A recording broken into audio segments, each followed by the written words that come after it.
안녕하세요, 김원준입니다. 우리 여자 아이스하키 단일팀 경기 결과를 아십니까? 스위스와 첫 경기에서 8대0, 스웨덴과 두 번째 경기도 8대0으로 졌습니다. TV조선은 첫 경기를 이렇게 보도했습니다. 단일팀 시너지 효과 살아나지 않았다. 8대0으로 진 선수들을 향해 그러게 단일팀 하지 말았어야지 하는 뉘앙스의 멘트를 꼭 놓고야 마는 거죠. 결국 일본과 3차전에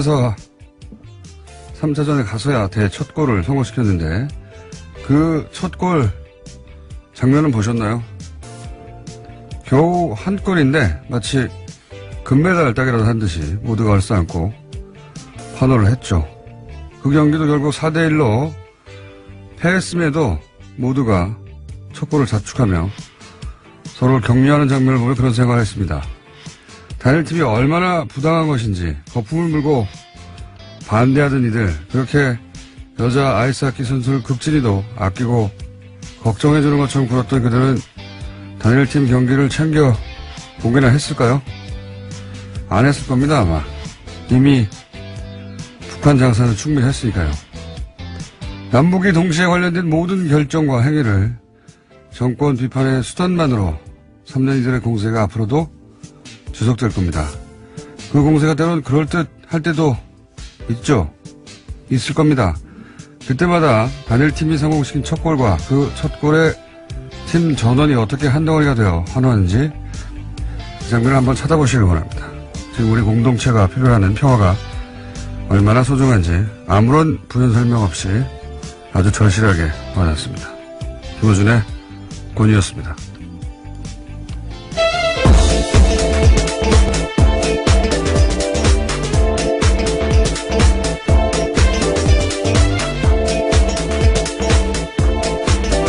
자, 원래는 시사인의 김은지 이렇게 시작하는 이 시간이 김은지 기자가 서울이라고 차례 지낸다고 혼자 저를 버리고 사라졌어요. 그래서 제 옆에는 시커먼 남자가 하나 앉아있습니다. 한겨레 21에 김한입니다. 네. 김한 기자를 특별히 선호하는 건 아니고 아무도 없어가지고. 네. 명절 당일에 생방송으로. 네. 가족에게 버림받은 기자가 아닌가 싶어요. 그래서 쭉 돌리다 보니 혼자 남아있길래 저희가 할 수 없이 끌어다 앉혔습니다. 만약에 김한 기자 마저 없었다. 네. 그럼 저 PD가 들어와서 앉아있었을 거예요. 그런 적 한 번 있었거든요. 네. 마지노선이었군요. 네. 네. PD로 가냐 마냐 하는 찰나에 김한 기자가 남아있습니다. 서울에. 네. 서울 사람. 자, 프로그램 협찬 멘트 한번 쭉 읊어봐주세요. 네. 설날 교통 특집 방송 김어준의 뉴스 공장 명절 특근은 새해에도 안전운전이 최고의 보험입니다. 덕케이 손해보험 에듀카. 운전 좀 할 줄 알면 누구나 스마트폰 내비 올류 매피. 내가 참여하는 개헌 국민헌법을 검색하세요. 국민헌법 자문특별위원회. 차별 법령 정비로 공정한 대한민국을 만들어가겠습니다. 법제처. 디젤차엔 역시 요소수는 역시 정품 유록스에서 함께 해주고 계십니다. 네. 어렵네요. 안 되겠어요. 어렵네요. 예, 고정 어렵겠어요. 자, 설날 아침이기 때문에, 예, 안 들어요, 이거. 예. 어제부터 계속 그 멘트를 하시는 거 아니, 같아요. 어제는 그나마 고속도로에서 이렇게 들으시는 분들이 있다고 문자 많이 왔는데, 느릿느릿 합시다. 네, 천천히. 천천히, 느릿느릿. 어제도 느릿느릿 하느라고 혼자 막 하고 있더니, 저희 PD가 내가 말하고 있는데 끊어버렸어요. 너무 느리게. 네. 아니, 이제, 밖에 게스트들이 있다고, 손으로 막 아우성 치길래, 뭐, 어때, 이제. 느릿느릿 해도 되는데, 여유있게. 확 끊어버리더라고요. 아주 무리하게 짝이 없는. 자, 첫 번째 뉴스 뭡니까? 네. 이학수 전 삼성전자 부회장이 검찰의 소환 조사를 받고 새벽에 귀가를 했습니다. 조사는 15시간가량 이어졌는데요. 이학수 전 부회장은 이건희 회장 등 오너 일가를 제외하면 삼성의 최고 실세 가운데 한 명입니다. 2인자라고 흔히 불렸는데요. 40년간 삼성맨이었습니다. 2009년 다스 소송 비용 대납에 관여해 뇌물 공여한 혐의로 조사를 받았는데요. 언론 보도 등에 따르면 소송 비용 대납 사실을 대체로 인정한 것으로 보도가 되고 있습니다. 이게 이제 박근혜 최순실 삼성으로 구성됐던 제3자 뇌물죄. 네. 예, 이명박 버전이죠. 이명박 다스 삼성. 네, 구조는 거의 비슷합니다. 최순실이 필요한 말을 준 것과 이명박이 140억을 찾아오는데 삼성의 변호사 비용을 대납한 이런 정황입니다. 그렇죠. 최순실의 자리에 다스를 넣으면 되는데 이제 차이는 여기서 다스가 이명박 전 대통령 소유를 확정되면 이제 그냥 직접 뇌물죄가 되는 거죠. 네, 그렇죠. 아니라. 근데 이제 정영식 판사가 삼성에는 현안이 없다라고 역사의 길이 남을 아주 오랫동안 회자될 겁니다. 길이 남은 판결을 함으로써 검찰을 어마어마하게 열받게 만들었잖아요. 네. 이때는 현안이 있는 것으로 지금 검찰이 보고 있는데요. 아니, 삼성도 현안은 있죠, 당연히. 네, 근데 그렇죠. 네. 너무 명백하게 있는 걸 날려버리니까 검찰은 열받았고 그러면서 일종의 판도라 상자를 열었다. 그렇죠. 저는 그렇게 보는데. 네. 근데 저는 여기서 이제 주목할 만한 대목이 이제 좀 이따가 대가성이 뭐냐, 뭐 이 얘기를 하려고 지금 입이 근질근질하죠. 기본 기자가 막 근질근질한데 거기까지 가기 전에 저는 그 이학수 전 부회장이 네. 대납을 뭐 대체적으로 인정했다는 거 아닙니까? 현재는 그렇고 압수수색 과정에서 로펌 계약서랑 청와대 문건이 확보됐다 이런 보도도 나오고 그러니까 있습니다. 이제 뭐 부인할 수 없을 정도의 물증이 있어서 그렇죠. 그렇겠지만 이게 그냥 삼성이 이거 잘못했습니다. 할 삼성이 아니란 말이에요. 이때까지 저희가 쭉 수십 년간 보아왔듯이 삼성은 또 어떻게든 빠져나간단 말이죠. 그림을 그리고 왔을 텐데 그 그림이 뭔가 저는 더 궁금했어요. 그러니까 뭐 뇌물 공여자가 이건희 회장, 이건희 회장 사면 얘기 나오니까요. 그렇죠. 대가가 이건희 회장이고 이건희 회장 사면이 대가였다 하더라도 어차피 이건희 회장 처벌은 불가능하잖아요. 이제 그렇죠. 사실상. 그러니까 저는 이거를 인정을 하고 대가성을 사면으로 국한하려고 하는 전략이 아닐까. 원포인트 사면을 이건희 회장이 이후에 받았는데. 그러니까 사면까지는 왜냐면 그 혜택을 이건희 회장이 입었잖아요. 그렇죠. 공여자도 이건희 회장이잖아요. 그러면 결국 이건희 회장으로 다 귀결되는 거라. 근데 그거 어떻게 처벌해? 누워 계시니까. 그 사면으로 국한하려고 하는 그거 내가 인정할 테니까 이쯤에서 끝냅시다라고 하는 작전이 아니겠는가 저는 추정을 하는데 그래서 거꾸로 사면은 일도 아니다. 사면은 일도 아니다. 검찰이 그 정도에서 먹고 떨어지면 안 된다고 봅니다. 그 사면 비리를 검찰이 지금 보고 있다라는 점은 굉장히 좀 여러 가지 생각을 들게 하는데요. 말씀하신 대로 삼성의 전략적 측면이 있을 수 있겠지만 법조 체계 전체를 흔들 수도 있는 문제가 이제 이 사면 비리인데 왜냐하면 사면은 대통령만 바로 결정을 할 수 있는 부분이고 그렇죠. 이 재벌 총수들의 사면 같은 경우에는 이제 대상자가 많지 않다는 점에서 삼성은 이명박 전 대통령 끝났다고 본 거예요. 사면 하나만 해도 사면 하나만 해도 적어도 이명박 전 대통령은 확실하게 걸리는 거거든요. 그렇죠. 뭐 대통령 책임을 피할 수 없죠. 대신 내가 이명박 전 대통령에 대해서 사면 건으로 검찰 니네 공 세워줄 테니까 삼성은 사면에서 그어줘. 이런 딜이 아닐까라고 저는. 그래서 자꾸 사면 얘기 바로 나오기 시작하잖아요. 그러니까 이게 좀 이례적인데요. 바로 소환을 하면서 사면 비리를 거론을 했는데요. 다스가 사면과 관련돼서 여기가 나오는 게 이번 두 번째입니다. 그 다스의 급성장의 배경이 현대차의 이제 물량들이 있는데 이 현대차의 물량이 급격하게 늘어난 배경에도 당시 이제 이명박 전 대통령 시절에 정몽구 회장의 사면을 고리로 한 거래가 있었던 것이 아니냐 이런 이제 의혹이 제기되기도 했었습니다. 그게 이제 주준이 제가 취재했던 내용 중에 그런 게 있긴 있었죠. 물론 100% 확증할 만한 물증까지 도달하지 않은 것 같지만 정황이나 뭐 관련 문서들도 좀 있고 그죠. 그래서 저는 사면이라는 단어가 이렇게 손쉽게 나오는 것이 오히려 의심스럽다는 거죠. 제가 이때까지 이 바닥에서 쭉 이렇게 살아남아왔던 이유 중에 하나가 뒷페이지를 뭐가 있어. 뒷면에 뭐 쓴 거야 이거잖아요. 그렇게 의심이 된다. 이 정도에서 그 선을 그으려고 하는 게 아닐까. 그러니까 이학수 부회장을 소환하면서 바로 검찰이 원포인트 특별 사면도 추궁하고 있다라고 밝힌 것 자체가 굉장히 이례적인 상황이긴 합니다. 이건희 회장 만약에 그 대상이 이재용 부회장이었다면 이렇게 손쉽게 인정하고 또 그리고 이명박 전 대통령이 작년 예를 들어서 이맘때 상황이었다면 아주 펄펄이 살아있을 때 그렇게 손쉽게 해결되지 않았을 텐데 이명박 전 대통령 끝났고, 이제. 그 다음에 이재용 부회장 관련된 것도 아니고, 이건희 회장이고, 이건희 회장이 뭐 누워 계신데, 뭐. 그러니까 거꾸로, 사면에서 끝나지 않았을 이명박 전 대통령과 삼성과의 관계. 예. 가 중요하다는 말씀이시죠. 예. 우리, 이명박 전 대통령의 해서 드시는 스타일이잖아요. 네. 해서 이렇게 드시는 스타일상, 이 관계 하나로 끝나지 않았을 것이 그 이외에 수많은 거래가 있었을 거라고 저는 강력히 추정하는데, 그것이 어디까지 파헤쳐질 것인가. 네. 저는 그게, 삼성도 제가 보기엔 여기서 끝냅시다, 이제, 우리. 이런 태도로 나올 거라고 보거든요. 어쨌든 인정할 것은 인정하고. 그러니까, 네. 뭐. 우리 싸게 막자는, 싸게 막자는. 전문 용어. 싸게 먹자. 그리고 이명박 전 대통령도 정말 두려워하는 건 제가 보기에는 다스가 아니라 이 삼성과의 거래 부분일 거라고 보는 것이, 다스는 그래봐야 몇십억 비자고 몇백억 뭐 이 정도 선이에요. 근데 삼성과는 규모와 사이즈가 완전히 달라지니까. 여러 가지 뭐 자원외교라든지에 삼성의 컨소시엄으로 참여한 사업들이 많이 있습니다. 삼성과의 거래 부분이 본격적으로 털리면 이명박 전 대통령은 이제, 다스하고는 차원이 다른 세계로 들어가시니까. 그렇죠. 대통령이 된 이후의 상황들이기 때문에요. 네, 그래서 저는 이렇게 사면 이야기 가지고 자꾸 언론들이 집중하지 말고 그 이해는 뭐가 있느냐 이거를 봐야 된다고 저는. 자, 이렇게 듣는 분들이 없으니까 천천히 여러 가지 기존 이야기 하면서 뭐 당장만 하더라도 사면 이해도 여러 가지 있잖아요. 여러 가지 있습니다. 지금. 네.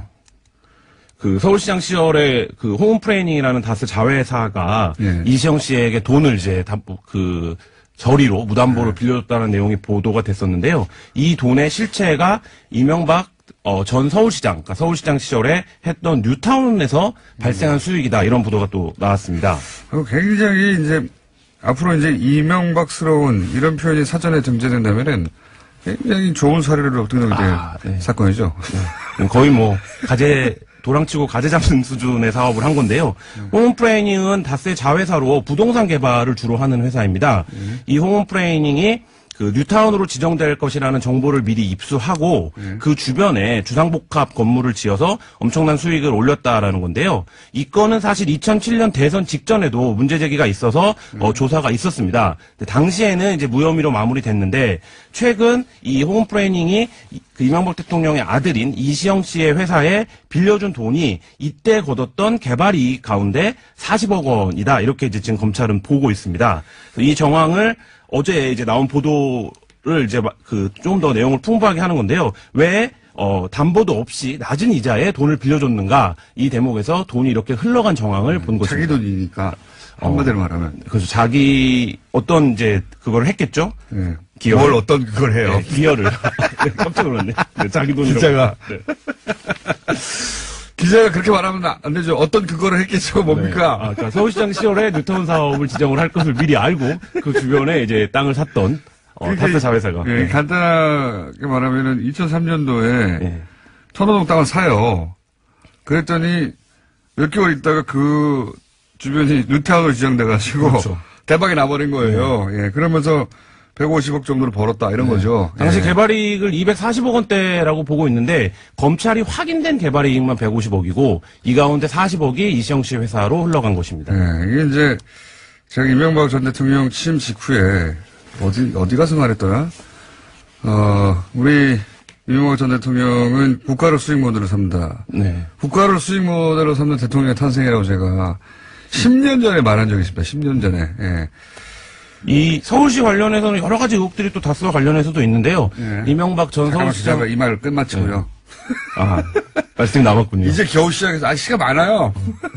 그러니까 공직을 자신의 수익 모델로 삼는 거잖아요. 한마디로 말하면 이 기법은 이명박 전 대통령이 뭐랄까요?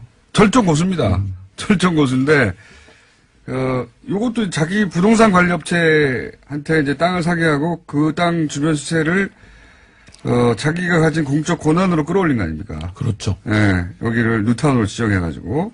그리고 나서 나중에 자신은 그 땅으로부터 나오는 개발 이익을 맛있게 드시고. 후에 아들에게 이제 아들이 하는 회사로 네. 흘러 들어오게 한 것이죠. 그러니까요. 근데 이거는 기본적으로 현대건설 사장 예. 네. 그 시절부터 쭉 쌓아온 어떤 기획부동산의, 기량이 공직에 가서 만개했다. 절정 고수의 노하우. 예, 그 기량이 공직에 가서 만개했다고 보는데, 한편으로는 또 이런 점도 있을 것 같아요. 현대건설 시절에 사기업의 사장. 네. 그때는 항상 공무원들이 뭐 규제를 들이대고 이것 때문에 안 된다 혹은 뭐 뇌물을 줘야 하고 그때 쌓인 울분이 있을 거 아닙니까? 그것을 본인이 그 자리에 가지고 살풀이한다? 서울시장이 돼서. 네. 그런 관점에서도 볼 수 있고. 어쨌든 이명박 전 대통령 쭉 행적을 보면, 이분은 애초에 저렇게 해서 드시려고 그 자리에 간 게 아닐까 하는 생각이 들 때가 많아요. 뭐 서울시장 시절에도 이외에도 여러 가지 일들이 있었는데요. 대표적으로 뭐 당시에도 의혹이 있었던 게 현대차의 양재동 사옥건을 해결해주고 그렇죠. 네. 다스의 물량이 그때 이제 1,000억대에서 4,000억대가 되는 시점이랑 맞물리는데요.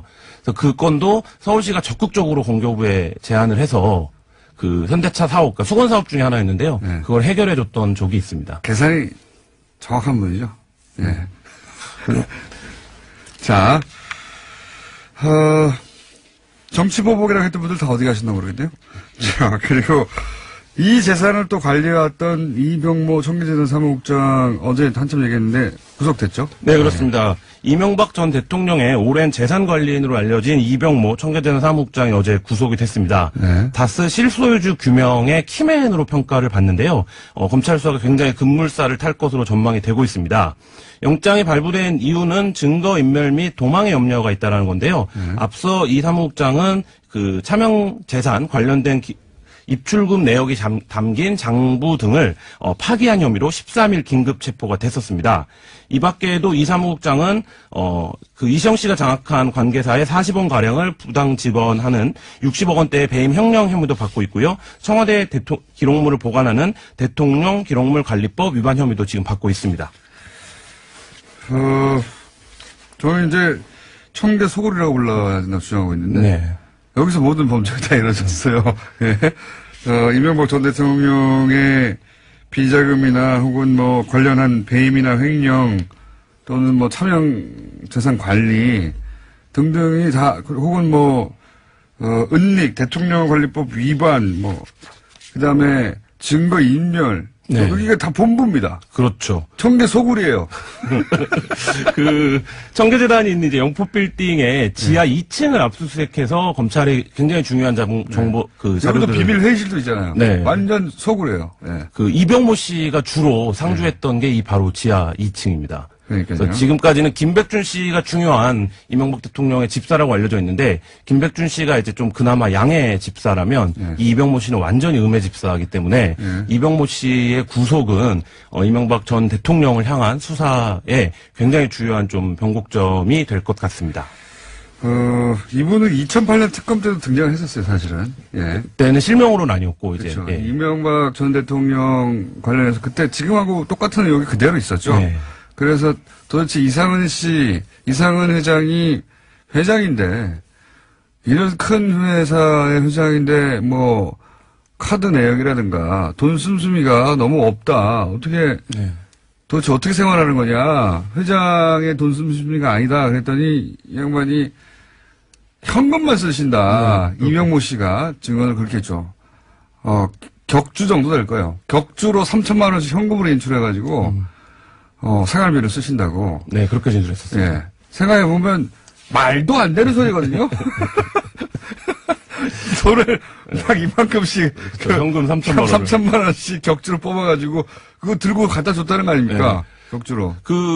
이병모 씨가 완전히 2008년 특검 때랑 진술이 달라졌는데요. 제가 그래서 2008년 특검 보고서를 좀 살펴보니까, 당시에 이병모 씨는, 영포빌딩 근처에서 그 대선 직전이죠. 당시 특검이 확인한 기간은 2006년 8월부터 2007년 7월까지 약 1년 동안 28회 현금을 인출을 했고 그러니까 격주에 한 번이에요. 네, 그렇죠. 제 기억이 정확하네요. 네, 한 번에 보통 3천만 원 정도로 인출을 했다라는 건데요. 네. 이 돈을 이상은 회장에게 전달된 것으로 이제 당시 특검이 파악하고 그때는요. ATM 기계에서 5만 원권이 안 나왔어요. 그렇죠. 5만 원이 없을 때죠. 네. 어마어마하게 뽑아가지고 통장이랑 인감을 들고 다녔다는 거니까. 트렁크로 돈을 실어가지고 매번 갖다 주고 그걸 썼다는 거, 이게 말이 안 되는 소린데. 이 계좌가 또 중요한데요. 이 계좌가 신한은행 법조타운 계좌입니다. 근데 이 계좌가 왜 중요하냐면 도곡동 땅을 판 돈이 이 계좌로 들어왔다가 BBK로 넘어갑니다. 중요한 계좌죠. 예, 그리고 다스에 투자된 돈도 다 이 계좌에서 나가거든요. 근데 이제 돈이 한번 들어가고 나면 그 돈이 돼버리잖아요. 그렇죠. 그러니까 한 사람 돈이라는 얘기죠. 결국 근데 이번에 이병모 씨가 이상은 회장의 주식은 차명으로 위탁된 제3자의 그 주식이다라고 증언을 했다면 결국 그 돈도 마찬가지로 제3자의 것일 텐데 그러면 이게 사실 이명박 그 가문의 차명 재산의 역사가 도곡동 땅에서 시작된다라고 보면 도곡동 땅 판 돈의 주인을 규명하면 그 뒤의 문제들을 검찰이 해결할 수 있을 것으로 보입니다. 그렇게 복잡하게 얘기 안 해도 돼 이제 이명박 전 대통령 돈입니다. 예. 그게 아니라고 말할 수 있는 정황이 안 나옵니다. 전혀. 그렇죠. 예. 지금까지 수사는 그렇습니다. 그 다음에 또 한 덩어리 뉴스 정도 하고 나면 이제 끝날 것 같은데, 또 한 덩어리 뉴스는 뭡니까? GM 철수 시 자동차 산업의 고용 인원 44%가 영향을 받을 수 있다라는 보도가 나왔는데요. 이 GM. 네. GM 철수 뉴스가 스물스물 올라오고 있어요, 이게. 네, 그렇습니다. 지금 공적 자금 5,100억 원을 지원해달라라는 요구까지도 구체적으로 나왔는데요. 그리고 또 자유한국당은, 바로, 바른미래당도 튀어나왔고, 자유한국당도 이제, 야당은 당연히 사실 정부가 곤혹스러울 때 튀어나와서 이제 비판하기 마련이긴 한데, 근데 자유한국당이 그리고 바른미래당의 절반, 9명은 여기서 튀어나오면 안 됩니다. 왜냐면, 요 일들이 벌어진 게 2012년부터 2016년 사이거든요. 본인들이 집권할 때예요. 박근혜 정부 때. 그러니까 조용히 하는 게 본인들에게 유리해요. 그때 뭐 했냐고 하거든요. 그렇죠. 정부는 뭐 했냐 할 때 그 정부가 자기들이 집권할 때 정부예요. 왜 지난 4년간 뭐 했냐고 5년간 뭐 했냐고 공격하던데 이분들이 왜 이러나 싶은데 어떤 내용을 좀 설명해 주세요. 네, 그러니까 말씀하신 대로 한국제임의 경우 2012년부터 2016년 기간 동안 누적 적자가 1조 9,787억 원입니다. 근데 왜 이렇게 적자가 많지 생각하실 수 있는데 이 적자 가운데 76%에 해당하는 1조 5,067억 원이 미국에 있는 GM 본사로 흘러갔다라는 겁니다. 그래서 지금 현재 GM이 지고 있는 적자의 상당 부분이 영업 부분이 아니라 영업 외 부분에서 손실이 발생한 건데요. 이 부분은 이제 글로벌 회사인 GM이 한국 GM을 설립하면서 한국 GM에서 현금을 지속적으로 빼갔던 것이 아니냐 이런 의혹으로 지금 확장이 되고 있습니다. 이게 이제 보수 진영에서는 이게 생산성이 낮아서 그렇다거나, 그러니까 노조 때문이다, 강성 노조 이런 식으로 얘기 자꾸 몰아가려고 하는데 이 케이스는 전형적인 먹튀예요. 예, 전형적인 먹튀인데 이 뉴스들이 워낙 복잡하게 나오고 숫자 나오고 또 경제 얘기 나오고 또 여러 가지 얘기가 한꺼번에 섞여서 나오니까. 먹튀라는 단어가 가끔씩 등장하는데 왜 먹튀인지 설명이 잘 안 돼서 제가 따로 시간을 마련해서 저희가 한번 다루겠지만 오늘처럼 좀 느긋한 날 얘기를 좀 해보자면 제가 보기에는 대략 한 2011년 12년부터 먹튀를 생각한 것 같아요. GM이 들어올 때부터? 아니죠. 이제 한국 GM이 들어올 때는 2002년인가 10년 그 이전 10년에는 이렇게 하지 않았어요. 근데 소위 말해서 미국 본사로 돈을 마구 빼내기 시작한 게 2012년 전후해서입니다. 그때부터 시작됐는데 이때부터 먹고 튀려고 한 생각이 아닌가 이런 생각이 드는 게 왜 그러냐면 GM이 이제 원래 대우차죠. 대우차. 예. 대우차 채권단이 있었을 거 아닙니까 그때 빚더미 올랐을 때. 산업은행 등등 채권단이 있었죠. 산업은행 등등인데 대우차를 GM에 넘겼을 거 아닙니까? 채권단이. 그때 가격이 12억 달러예요. 지금은 한 1조 5천억 정도? 근데 그때 굉장히 좋은 조건, 당연하잖아요. 회사가 어려운데 인수자가 나타났으니까 15년간 장기 처리를 줍니다. 그걸 아주 좋은 조건으로. 그래야 또 인수를 하니까.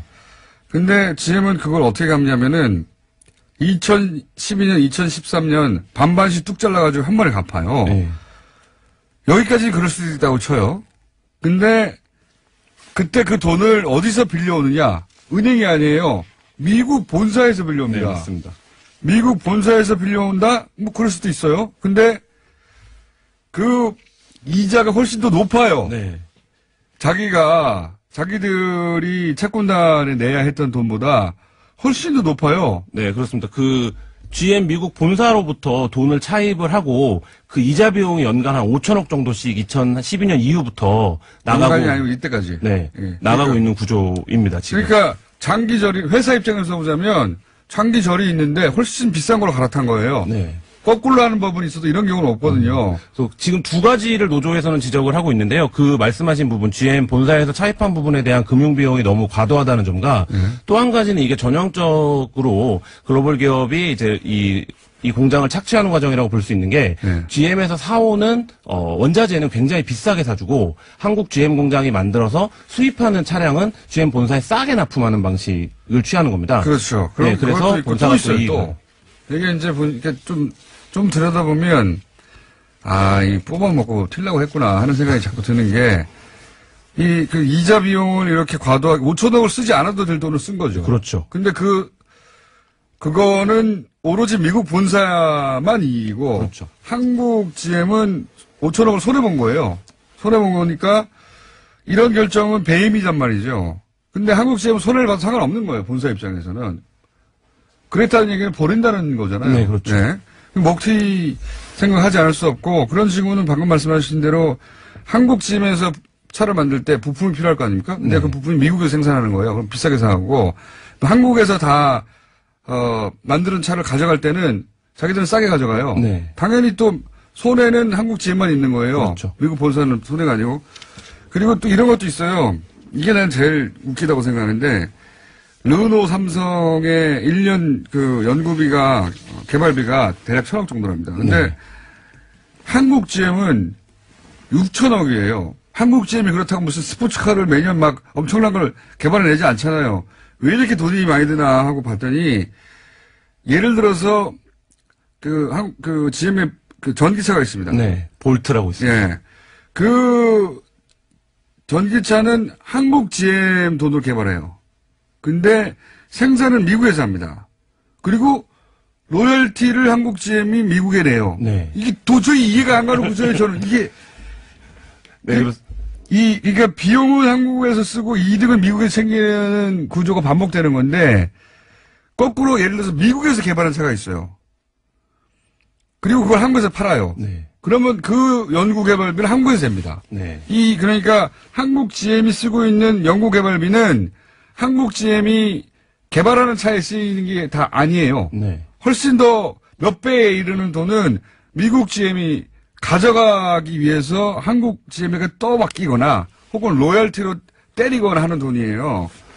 이것만으로도 1조 기억이 안 나네. 1조 12억씩. 1조 8천억 원이 넘습니다. 그래요? 네.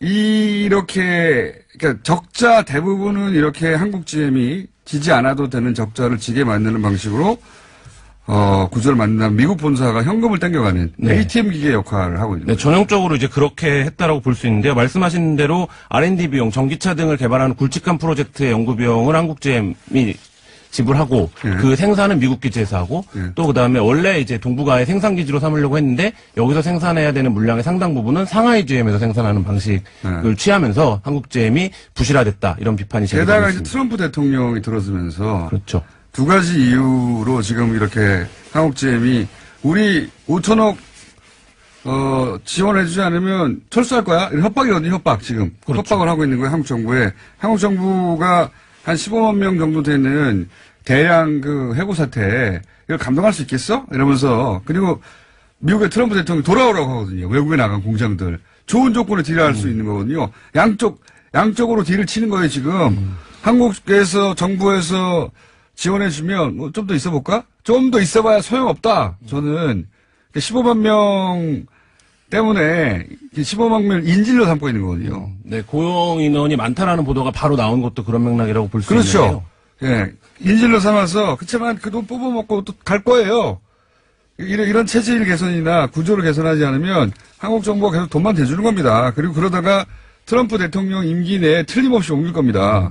왜냐하면 트럼프 대통령은 지금 그 애플이나 기타 등등 기업들 다 들여 미국에 돌아오라고 하고 있습니다. 예. GM에도 그런 제안을 했을 것이고, 그런 제안을 받고 이렇게 세게 나가는 거예요. 이거 안 받으면 뭐 그냥 우리 가면서 한국GM 미국으로 돌아가면 되지 뭐. 실제 유럽이나 호주에서도 이렇게 철수했거든요. 네. 예, 돌아가요. 돈 줄 필요 없어 이거. 오히려 실업대책을 세우는 게 낫습니다. 그 돈으로 5천억 원으로. 저는 그렇게 생각합니다. 정부도 굉장히 곤혹스러운 입장인 것은 말씀하신 대로 맞습니다. 왜냐하면 지역 경제나 고용 인원이 직접적으로 가장 네. 타격을 입을 것이 뻔한 상태에서 현재 같은 그 투자 없이 이익만 챙기는 구조가 되면 공적 자금을 투입한들 성과를 내기 어렵다라는 얘기도 동시에 나오고 있어서 정부가 어떤 선택을 할 수 있을지 좀 곤혹스러워 보이는 것이 정부 입장에 곤혹스럽죠. 이건 뭐 저는 그냥 논평만 하니까 보내버려 말할 수 있는데 네. 저는 이 GM을 이렇게 한국에 그냥 두는 게 돈을 5천억이나 지원하면서 5천억을 요구했단 말이죠. 네. 무슨 소용이 있겠는가. 정부가 여기서 밀릴 게 아니라 강력한 요구사항을 내세우겠지만 사기업이 사실 그리고 또 이 외국 기업이 정부가 그런 요구사항을 한다고 해서 약속했다고 해서 다 지킬 거라고 저는 전혀 생각하지 않아요. 그 돈 아껴가지고 누가 또 인수하겠죠. 누군가가. 그 인수할 회사에 자금으로 지원하는 게 낫다. 자, 혼자 말 많이 했습니다. 그렇게 해가지고 시간을 다 보냈더니 끝나버렸네요. 혹시 김한 기자가 하고 싶었던 뉴스 있었으면 참으세요. 참고 군 별이 줄었다 이런 뉴스도 가지고 오셨네요. 아니요, 줄은 건 아니고요. 줄일 계획이 국방부에서 이제 밝혔는데요. 뭐 문재인 정부의 핵심 공약 중에 하나가 군 구조 개편이었는데 400명 정도 되는 장군 숫자를 대폭 줄이는 방안을 4월까지 추진하겠다라는 건데요.